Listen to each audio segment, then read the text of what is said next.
High friends, welcome to யாஷிகர். நம்மளோட விஜய் டிவியில் ரொம்பவே சூப்பராக போயிட்டுருக்க ஆஹா கல்யாணம் சீரியல் இன்னைக்கு ப்ரமோ ரொம்பவே சூப்பராக இருந்துச்சு. கொத்தா கௌதம வந்து நல்லா மாட்டினார் போலீஸ்கிட்ட அப்படிங்கிற மாதிரி. நம்ம சூர்யா மகா 2 பேரும் சேர்ந்து கௌதம வந்து பிடிச்சி போலீஸ்கிட்ட வந்து ஒப்படைக்கிறாங்க. குட்டோட அப்படியே அந்த கும்பல் ஆன்லைன் ஃப்ராடுத்தனம் பண்ண அந்த கும்பல் ஃபுல்லாத்தையுமே அரெஸ்ட் பண்ணி போலீஸ் வந்து கூட்டிகிட்டு போகிறாங்க. இந்த இடத்துல என் புள்ளைய வந்து போலீஸில் பிடிச்சி கொடுத்துட்டீங்க அப்படின்னு சித்ராதேவி அவங்க வந்து ரொம்ப பெரிய ஒரு பிரச்சனை பண்ணுறாங்க போல இருக்கு.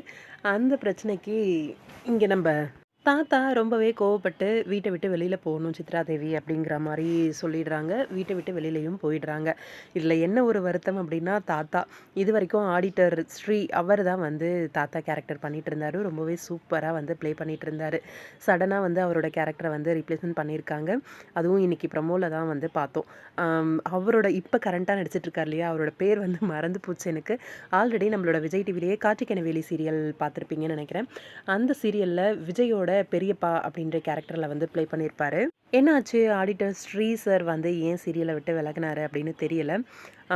இப்போ புதுசாக இவர் வந்து களமிறங்கியிருக்காரு. கொஞ்சம் பழகணும். ஏன்னா பர்ஃபெக்டாக நடிச்சிட்டு இருந்த ஒரு பர்சனை வந்து தூக்கிட்டு இப்போ புதுசாக ஒரு பர்சன் போட்டிருக்காங்க அப்படின்னா கொஞ்சம் வருத்தமாக தான் இருக்கும். சீரியல் பொறுத்த வரைக்கும் ரொம்பவே விறுவிறுப்பாகவும் இன்ட்ரெஸ்டிங்காகவும் போயிட்டுருக்கு. ஒரு ட்ராக் எடுத்தாங்க அப்படின்னா அடுத்து ஒரு வாரத்துக்குள்ளே அதுக்கு ஒரு சொல்யூஷனையும் கொடுத்து ரொம்பவே விறுவிறுப்பாக கொண்டு போயிட்டுருக்காங்க. தாத்தாவோட ரீப்ளேஸ்மெண்ட் இதை பற்றி உங்களோட கருத்துக்கள் என்ன அப்படின்னு கமெண்ட் பாக்ஸில் சொல்லுங்கள்.